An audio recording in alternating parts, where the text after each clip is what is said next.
श्री गणेशाय नमः। वक्रतुंड महाकाय सूर्यकोटि समप्रभ निर्विघ्नं कुरु मे देवं सर्वकार्येषु सर्वदा। ओम नमो भगवते वासुदेवाय। वैशाख मास सुख से साध्य पाप रूपी ईंधन को अग्नि की भांति जलाने वाला, अतिशय पुण्य प्रदान करने वाला तथा धर्म, अर्थ, काम, मोक्ष चारों पुरुषार्थों को देने वाला है।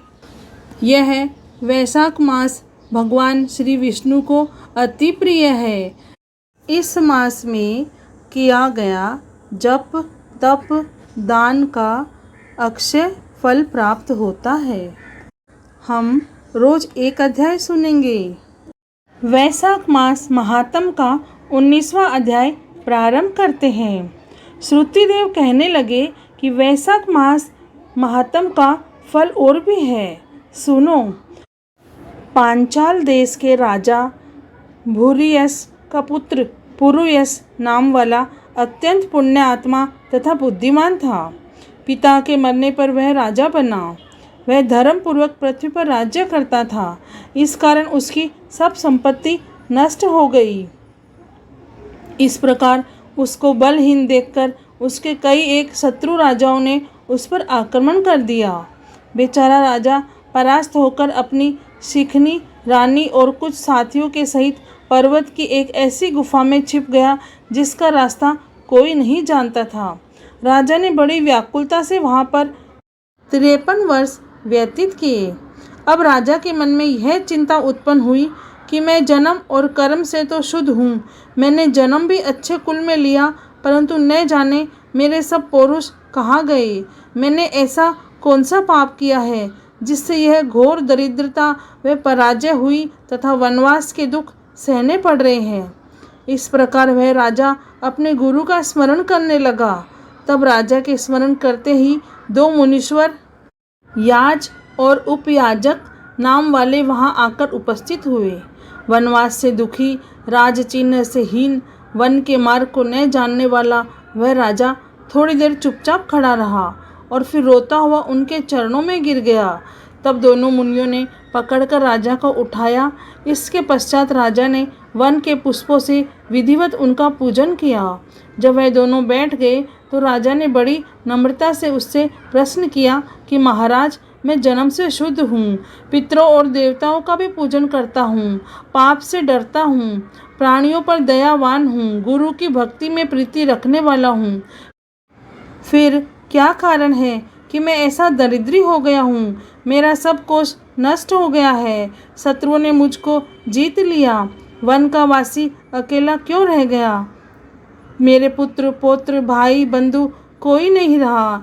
मैं निष्पाप होकर राज्य कर रहा था, फिर भी मेरे राज्य में अकाल क्यों पड़ गया? इसका क्या कारण है? आप विस्तार पूर्वक मुझको कहिए।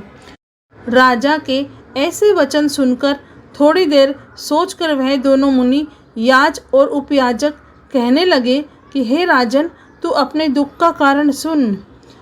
पहले 10 जन्मों में तू अत्यंत घोर पापी व्याघ्र रहा है।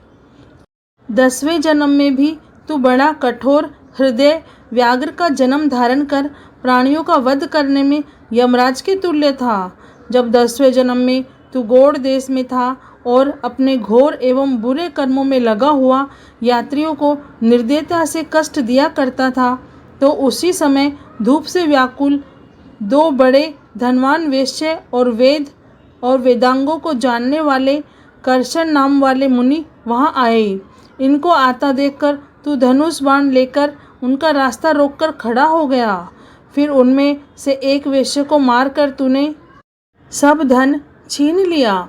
जब तू दूसरे को मारने लगा तो वह समस्त द्रव्य वहीं घास फूस में फेंककर डर के मारे भाग गया। तब कर्षण मुनि व्याघ्र के हाथ से मारे जाने के भय से व्याकुल मूर्छा खाकर पृथ्वी पर गिरे हुए ऋषि से पूछा कि वेश्य ने धन कहाँ छिपाया है। फिर एक गड्ढे के पानी से उनके हाथ मुंह धोए और उनको मूर्छा न आ जाए, इस कारण उन पर पंखे से हवा करने लगा और मुनि से कहा कि जब तक मैं इस वन में सशस्त्र हूँ तब तक तुमको किसी बात का भय नहीं है। निर्धन मनुष्य सदा सुखी रहते हैं तथा तुम्हारे फटे वस्त्र और टूटे बर्तनों को लेकर भी क्या करूँगा। तुम केवल यही बताओ कि उस वेश्या ने धन को कहाँ छिपाया है। यदि ठीक नहीं बताओगे तो तुम्हें मार डालूंगा। करसन बोले कि वेश्या धन को इन वृक्षों में फेंक गया है और स्वयं इधर भाग गया है। व्याघ्र ने ऋषि से कहा कि तुम निडर होकर सुखपूर्वक यहाँ से चले जाओ। यहाँ से थोड़ी दूर पक्के तालाब में निर्मल जल है, वहाँ पर जल पीकर और अपनी थकान दूर कर अपने स्थान को चले जाओ। अभी राजा के कर्मचारी वेश्या का रुदन सुनकर तथा पाँवों के खोज देखते हुए इधर आएंगे, इसलिए मैं तुम्हारे साथ नहीं चल सकता। यह पंखा ले जाओ और इसकी हवा से कुछ गर्मी कम हो जाएगी। इस प्रकार वह पंखा लेकर गहन वन में चले गए। यद्यपि तुमने कार्यवश उसकी सेवा की थी, परंतु वैशाख मास की प्रचंड धूप में तुम्हारे द्वारा की गई इस सेवा के परिणाम स्वरूप तेरा जन्म विशाल राजवंश में हुआ। यदि तेरी इच्छा अब सुखी राज्य, धन धान्य, लक्ष्मी, स्वर्ग या सायुज्य मुक्ति पाने की है तो वैशाखोक्त धर्म करो, तुमको संपूर्ण सुख प्राप्त हो जाएंगे। इस मास का नाम माधव मास है। इस दिन तू तत्काल ब्याई गो ब्राह्मण को दे, इससे तेरे कोष भर जाएंगे। छत्री के दान से तुझको राज्य की प्राप्ति होगी। विधिवत स्नान कर माधव भगवान की पूजा कर। दिव्य प्रतिमा के दान से तेरी विजय होगी। यदि तेरी इच्छा अपने समान पुत्रों की है तो तू सब प्राणियों के हित के लिए प्याऊ लगवा।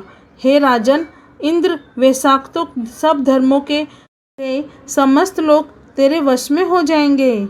इतना कहकर दोनों कुल पुरोहित, याज और उपयाजक अपने अपने घर को चले गए।